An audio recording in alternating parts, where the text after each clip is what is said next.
Tami Marchiori é graduada em Psicologia pelo Centro Universitário FMU. É especialista e pós-graduada em Neuropsicologia, Psicologia e Psicopatologia Simbólica Junguiana e Psicologia do Trânsito. É membro da Sociedade Brasileira de Neuropsicologia e também possui cursos de neurociência pela Harvard e coach pelo Instituto Brasileiro de Coaching, com certificado reconhecido na Europa e nos Estados Unidos.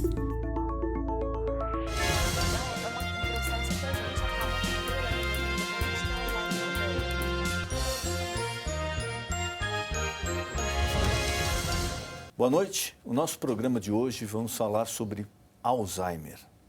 É uma doença que preocupa cada vez mais a população. E a nossa convidada é a neuropsicóloga Tami Marchiori. Doutora, obrigado por ter aceito o convite. Obrigada pelo convite, muito obrigada.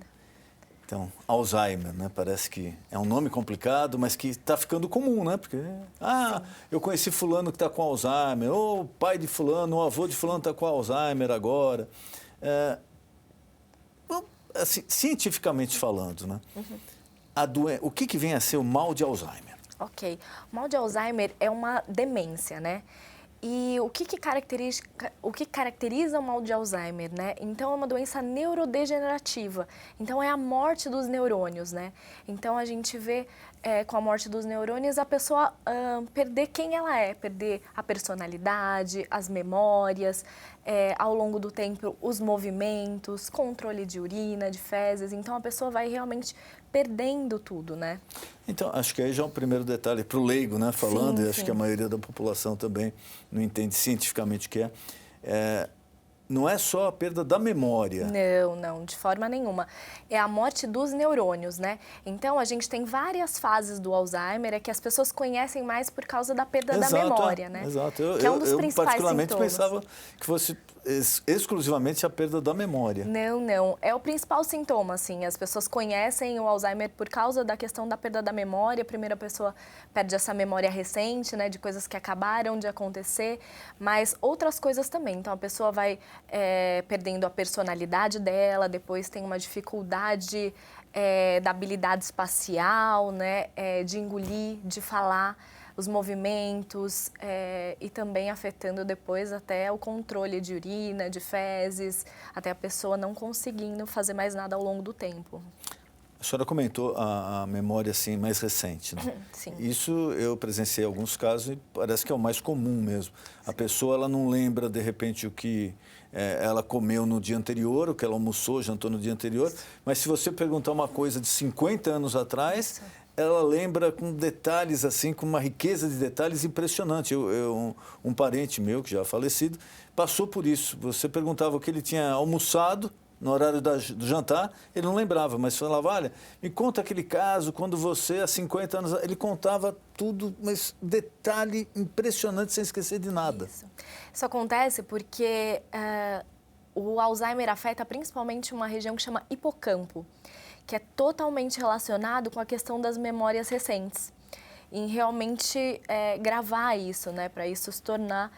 Então, a pessoa acaba lembrando, se recordando, às vezes até com detalhes, como você falou, de memórias mais antigas, mas não consegue realmente, vamos falar de uma maneira fácil, prender os acontecimentos novos, né? Prevenção. Tudo se fala muito, olha, vamos prevenir, é melhor, e realmente né? Hoje está aquela fase, a pessoa faz check-up, que nunca tinha feito na vida, de repente a geração de hoje faz 1 por ano, 2 por ano. Isso. E realmente a prevenção, você pegando no começo, é mais fácil resolver. O Alzheimer, quais os primeiros sintomas que a pessoa ou o parente deve estar atento? Qual o comportamento que deve chamar a atenção e como ela deve proceder? Tá. O interessante do Alzheimer, que muita gente não sabe, é que o Alzheimer pode começar a cerca de 20, 15 anos antes da pessoa ter os primeiros sintomas, né? Então, quando a pessoa tem os primeiros sintomas, aquilo provavelmente já está lá há um bom tempo, né? Afetando esses neurônios, essa inflamação no cérebro que a gente fala. Mas os primeiros sintomas que a gente percebe é essa questão da memória. A pessoa mais desorganizada, começa a esquecer de algumas coisas. Então, essa questão da memória geralmente é o primeiro sintoma. O esquecer seria o quê? Esquecer, assim, às vezes de nome ou esquecer de compromissos? Que às vezes a pessoa não lembra o nome, mas tem uma memória muito boa para compromisso, para número. É uma associação ou não? Fatos isolados já podem chamar atenção? Já, porque geralmente essa pessoa que começa a falhar muito. Então, uma coisa das pessoas falam, nossa, mas está esquecido, né? Não é uma coisa eventual, né? Não é, esquecer um dia ou outro, às vezes porque está estressado ou muito atarefado, a gente acaba mesmo esquecendo alguns fatos. Mas isso é recorrente. Então, a pessoa começa e, como é uma doença progressiva, vai piorando, sempre piorando, né? Tanto que hoje em dia a gente não tem um tratamento para o Alzheimer. A gente tem tratamento para alguns sintomas, mas o Alzheimer não tem como tratar ainda. Então, ele vai piorando mesmo. E a prevenção, voltando ao assunto da Sim. prevenção. Eu escutei recentemente falarem em internet, matérias, que é bom a pessoa ela não ter uma mesma rotina, né? Mudar a rotina. Eu cheguei até a ouvir, não sei se procede cientificamente ou não, mas a pessoa escovar os dentes com a mão esquerda. Quem é destro, né? E quem é canhoto, escovar com a direita. Trocar de vez em quando. Isso daí procede? Melhora mesmo? Previne? Sim. Por quê, né? A gente sabe também que quanto mais a pessoa tem estudo, né? Parou no fundamental, ou não, a pessoa fez doutorado, pós-doutorado, continua estudando, tudo isso também é uma forma de prevenção. Por quê? Porque o cérebro precisa estar sempre ativo. Então, se você está sempre fazendo o mesmo caminho para o trabalho, por exemplo, você não está nem mais pensando no trabalho. É como dirigir ou andar de bicicleta. A gente põe no automático. Põe no automático e vai. Então, a gente não está trabalhando o nosso cérebro. Então, isso que você falou, mudar o caminho, usar uma mão diferente, sair da rotina e pensar jogos de memória, sudoku para quem gosta. Palavra cruzada, é bom. Palavra cruzada, tudo isso evita. Ajuda, né, a prevenir. Mas outras coisas que as pessoas falam um pouco, e uma coisa nova é que fizeram na Universidade do Rio de Janeiro um estudo que foi muito importante nessa área, saiu numa revista científica internacional e fizeram aqui no Brasil, mostrando que um hormônio que chama irisina tem relação direta com a prevenção ao Alzheimer. E é um hormônio liberado pelos nossos músculos e tem relação com quando a gente faz exercício físico. Então, a gente pode pensar que se exercitar, né, exercitar o nosso físico, fazer alguma atividade, também pode prevenir o Alzheimer. Assim como a alimentação. Então, a alimentação mediterrânea, por exemplo, que é baseada em frutas, cereais, peixes, né? Esse tipo de alimentação tem um foco de desinflamar o cérebro. E não melhora só depressão, como também está relacionada à prevenção do Alzheimer. Popularmente falando, quando o pessoal fala Alzheimer, associa a doença de idoso, de velho, né? Usando português claro. Procede ou tem casos já de Alzheimer em idade não de idoso, a idade adulta ou adolescente? O Alzheimer geralmente acontece a partir dos 65 anos. 65? Mais ou menos. Em média é uma demência que realmente vem com a idade, tá? Claro que tem casos um pouquinho antes, um pouquinho depois, mas como o Alzheimer tem um diagnóstico mais clínico, né? Então, é o médico vendo os sintomas e descartando outras doenças. Então, geralmente, quando é alguma coisa mais nova, uma demência que vem quando a gente é mais novo, provavelmente tem outra causa. Da alimentação que a senhora falou e a respeito da caminhada também. Entrevistando alguns médicos aqui, eles falavam da importância para o idoso, independente, né, se ele tem algum mal ou só a idade mesmo, é muito importante ter essa caminhada para melhorar a cabeça, porque a pessoa associa a caminhada a uma melhora física. Isso. E não é só a física, né? Não. E isso é muito interessante, né? Os médicos falavam, a mãe da gente fala, todo mundo fala, mas essa questão de uma boa alimentação, exercício físico, ser ativo, evitar estresse, são componentes que auxiliam em todas as doenças. Então, doença do coração, Alzheimer tem relação também com a questão do estresse, porque isso inflama o cérebro. Então, são componentes, né, que a gente fala e são importantes para evitar e, às vezes, até melhorar vários tipos de doença, que são físicas e mentais. A depressão tem uma relação muito grande também com o exercício físico e alimentação. Essa seria exatamente a minha próxima pergunta. Tem alguma associação feita? Porque a depressão parece que é o mal do século agora, né? E Eu li recentemente nos Estados Unidos e aqui no Brasil também que em 5 anos, a continuar no ritmo que se encontra atualmente, a depressão vai ser a principal causa de afastamento de trabalho e de mortes nos Estados Unidos. Vai superar câncer, doença coronária, alcoolismo, acidente de trânsito, tudo isso. E no Brasil também. Existe alguma coisa relacionada da depressão com Alzheimer? Então, a questão é que quando a gente pensa em depressão, a gente pensa automaticamente em um cérebro inflamado. Porque quando a gente faz exames numa pessoa que está com depressão, o cérebro fica realmente inflamado, a gente falando da química do cérebro mesmo. E no Alzheimer também tem essa questão de inflamação do cérebro. Então, a gente pode pensar numa relação distante, mas no seguinte, coisas que inflamem o nosso cérebro, depressão, estresse, tudo isso pode contribuir, se você já tem também uma predisposição genética, enfim, sim, para o desenvolvimento do Alzheimer nesse sentido. Mas o Alzheimer, a gente sabe hoje que tem uma grande possibilidade de causas genéticas, né? Mas não só isso. Agora, como falam na pergunta de $1 milhão, o estresse. Sim. Todo mundo sabe que não faz bem, que é complicado, pode trazer danos colaterais à saúde da pessoa, mas as dicas, como numa vida hoje agitada, ligada, rede social, trabalho, cobrança excessiva, qual a dica para a pessoa, não digo eliminar, mas ela diminuir o estresse e as consequências maléficas do estresse? Tá. A primeira coisa são as sensações, né, e o nosso corpo. A gente precisa se entender, se autoconhecer, porque muitas vezes a pessoa está estressada e não sabe nem de onde vem o estresse. Então, às vezes aconteceu uma coisa no trabalho, mas ela está brava em casa, ou vice-versa. Então, as pessoas estão tão nessa correria que você falou, que não sabem nem analisar de onde está vindo esse estresse e o que está acontecendo na própria vida.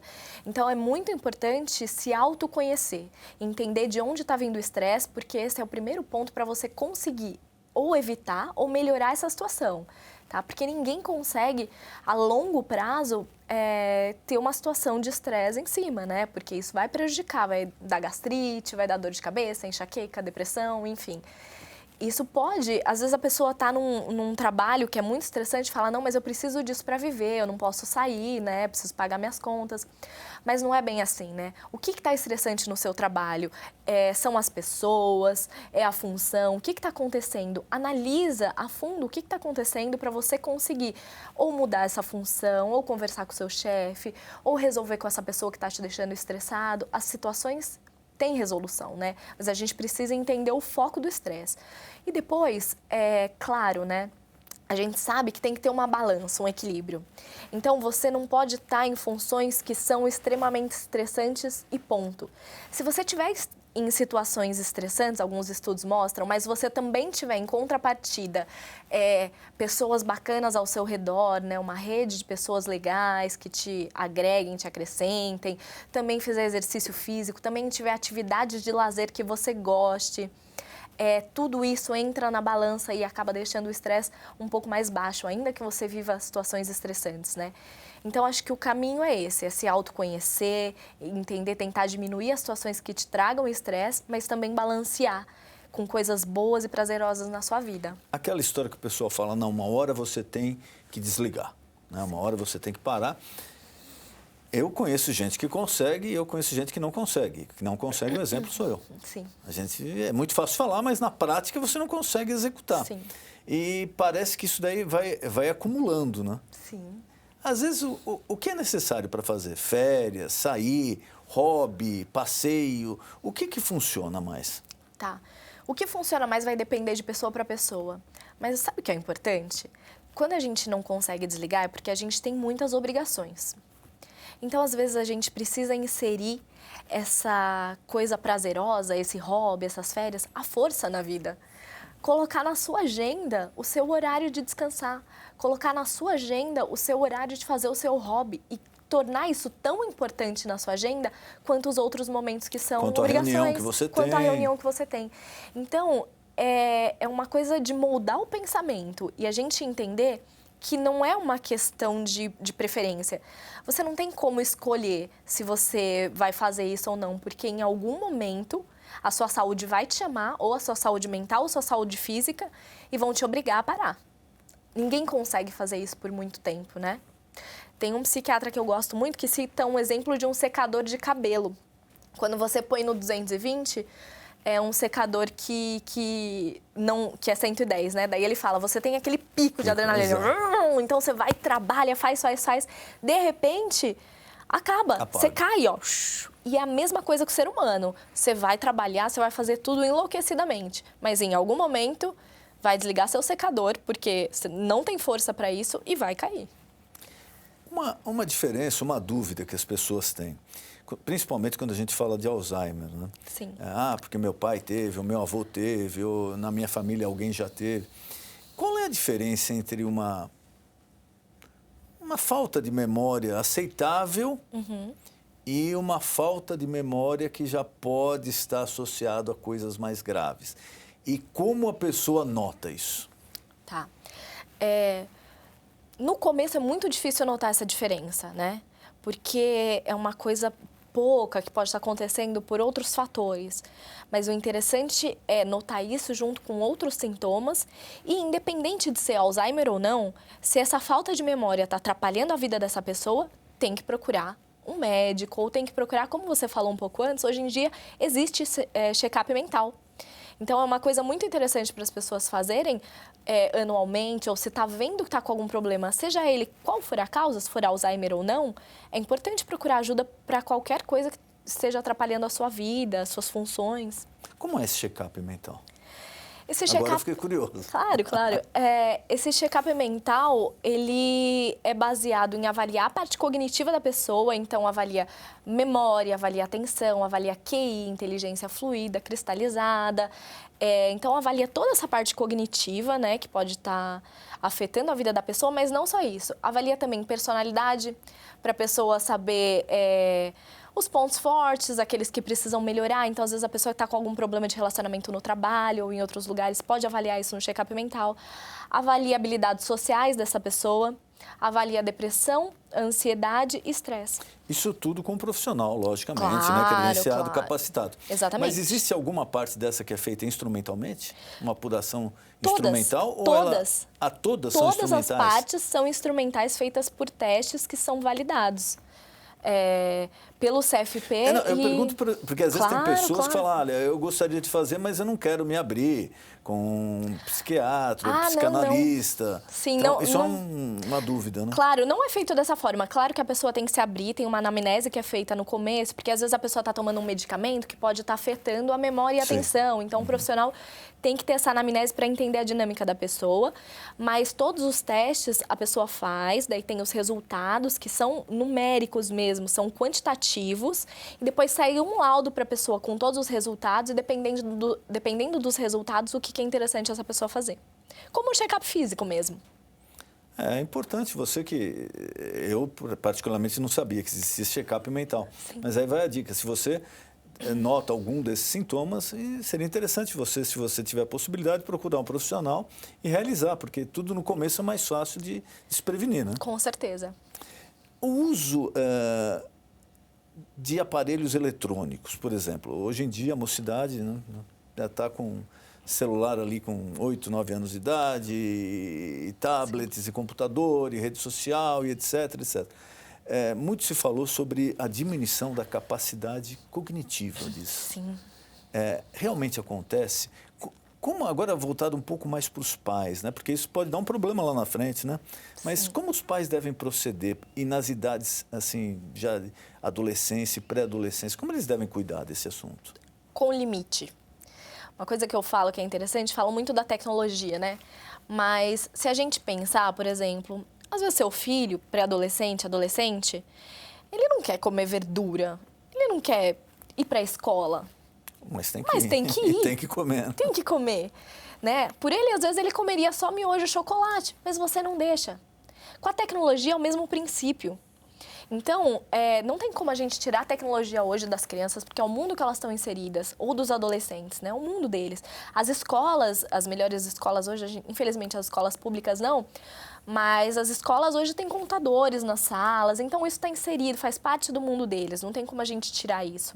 Mas tem que ser usado com discernimento, né? Então os pais têm que ver, sim, o que estão olhando, o que não estão olhando, não só por causa da parte cognitiva, mas a questão comportamental, né? O número de suicídios tem aumentado, de depressão, Exato. enfim. Então os pais têm que estar atentos mesmo ao que está acontecendo, um limite no horário, um pouco por dia, e usar isso também com sabedoria, porque é muito bom. A criança pode hoje estar num museu do outro lado do mundo, olha que ótimo, né? Quando eu era pequena não tinha isso. Então, tem que ser usado com sabedoria, com limite, e é importante os pais olharem isso da mesma forma que olham as outras coisas.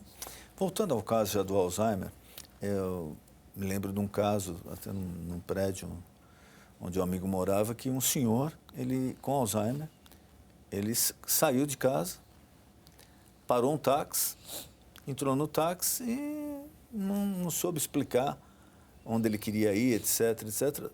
Ainda bem, graças a Deus, o motorista do táxi teve discernimento de voltar onde ele estava, onde ele parou, e foi perguntar se alguém conhecia e conseguiu levá-lo para casa. Quais os cuidados que tem que se tomar? Porque, às vezes, por exemplo, o marido está com Alzheimer, mas a esposa não está. Ou os pais estão, os filhos não. Como eles devem cuidar? Porque é uma coisa perigosa, né? Sim, sim. Uma questão muito, muito triste do Alzheimer é que ele não afeta só a pessoa que está com Alzheimer, mas ele afeta toda a estrutura familiar. Então, as pessoas que têm um ente querido com Alzheimer, é triste, é difícil, é desgastante. A média de vida, depois que você tem o diagnóstico, é de 8 a 10 anos, mas pode durar 20 anos, mas em geral é de 8 a 10 anos. E a pessoa, como eu te falei, é progressiva, então vai piorando. Então, chega num momento que a pessoa não sabe nem quem ela é, e não sabe mesmo. Então, essa pessoa precisa de um cuidado 24 horas por dia.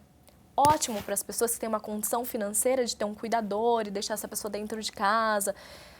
Mas a gente sabe que não é a realidade de todas as famílias, né? E às vezes a pessoa não aceita ficar em casa também, porque quer sair, eu não... Então, e não tem quer essa ser opção. patrulhado 24 horas por dia. Exato, e tem um período que tem essa rebeldia, né? De não aceitar, enfim. Então, é super difícil para os familiares, né? E tem que ter esse cuidado, porque eles realmente não estão plenos, né? Dos conhecimentos, de discernimento do que é perigoso, do que não é, do que é bom, do que não é. E precisa desse cuidado. Então, é super desgastante para a família. Quer dizer, tem que acompanhar mesmo, Não não pode deixar sozinho. Não, não. No começo, né? Porque a gente tem 4 fases principais do Alzheimer, na fase inicial, nem tanto. Porque a pessoa tem esses lapsos de memória e tal. Mas depois vai piorando até chegar nesse período igual ele que sai de casa e às vezes você perde mesmo essa pessoa e ela não leva documento e depois não lembra para voltar, enfim. Então, não tem o que fazer, precisa de um cuidado. Como a senhora falou, para quem tem recurso financeiro, lógico, pode ter um cuidador, pode ter um Isso. tratamento mais sofisticado. Agora, para quem não tem a rede pública, como ela funciona para isso? A rede pública o SUS dá uma assistência multidisciplinar, oferece alguns profissionais, oferece alguns medicamentos para os sintomas, mas não um cuidador 24 horas. Em alguns casos, essa pessoa, dependendo do nível que tiver, pode procurar para deixar essa pessoa já internada, né? Já Isso já no estado mais avançado, onde realmente... Isso. Porque, como a senhora falou, não existe o remédio, né? Não existe a cura para esse mal. Não, apenas remédios que funcionem para alguns sintomas, né? Mas não cura, não para o Alzheimer de avançar, né? Infelizmente, ainda não. Ele está associado a cientificamente falando, ele é genético, algum tipo de raça tem mais do que o outro? Ainda não sabem a causa do Alzheimer, propriamente dito, mas as pesquisas mostram que tem uma relação genética muito grande. Então, por exemplo, se você tem pessoas na família, você tem mais predisposição para desenvolver o Alzheimer. Mas também tem algumas questões ambientais, então o seu estilo de vida, exercício físico, alimentação, como a gente já falou. E essa questão de inflamação do cérebro tem relação, por exemplo, se essa pessoa teve contato com metais pesados, pesticidas, esse tipo de coisa também pode influenciar. no desenvolvimento. Então, dependendo, às vezes, uma atividade profissional que a pessoa Exato. exerceu pode ter agravado. Pode, exatamente. Ou acelerado, né? Isso, acelerado o exatamente. procedimento. Exatamente. E, às vezes, a situação fica delicada para o parente próximo, né? Porque o Alzheimer é aquela pergunta, às vezes, 20 vezes a mesma coisa. Sim. Né? Tem atitudes que vão deixando, assim, os parentes, as pessoas próximas nervosas. Como tem que se lidar com isso daí? Tem que realmente é a paciência, falar, é conversar com a pessoa, ou simplesmente quando ela cisma com alguma coisa, você não... É super difícil essa questão de como lidar, porque eu posso falar que, olha, você tem que ser paciente, ter calma e etc. Mas no dia a dia... É complicado. É muito estressante.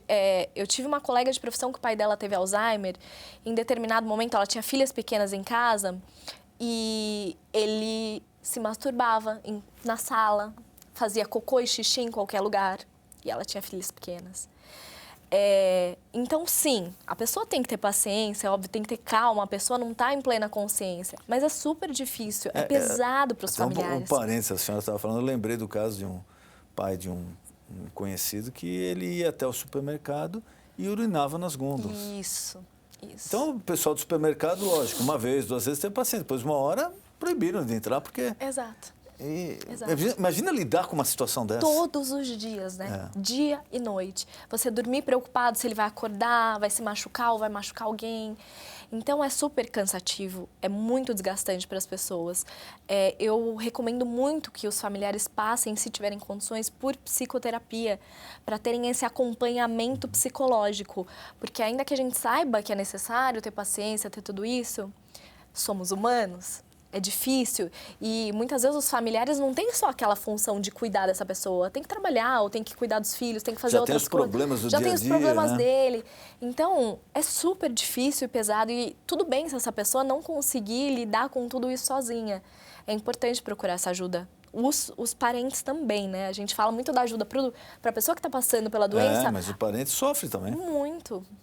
Doutora, nosso tempo está acabando. Eu queria mais uma vez agradecer a presença da senhora aqui e colocar à sua disposição algum tema que eu não perguntei, algum recado, contatos que a senhora queira passar ao nosso telespectador. Fique à vontade. Muito obrigada pelo convite também. Enfim, é muito importante a gente cuidar da saúde mental, né? Olhar para as pessoas que estão ao nosso redor, mas também olhar para a gente, se a gente está vendo que tem alguma coisa acontecendo, qualquer mal-estar na nossa área cognitiva, de atenção, de memória, mas também depressão, estresse. Se você está passando por um mal-estar muito tempo, cuida antes, vai procurar ajuda agora para que isso não vire nenhum transtorno, né? Como a gente falou, vai atrás do check-up mental, de qualquer ajuda, para que você tenha uma qualidade de vida melhor. Muito obrigado, doutora. Obrigada. E se você quer assistir novamente a esse programa, ou qualquer outro programa já veiculado, basta você acessar o nosso canal do programa no YouTube, você está vendo agora. Ali você vai encontrar todos os programas já veiculados. E se você quer participar do programa, sugerindo pauta, elogiando, criticando, indicando temas, basta você se valer da nossa rede social. Aí você está vendo o Facebook do programa e nós temos também o Instagram. O nosso encontro de final de noite, programa Ponto de Equilíbrio. Boa noite. Esse senhor não foi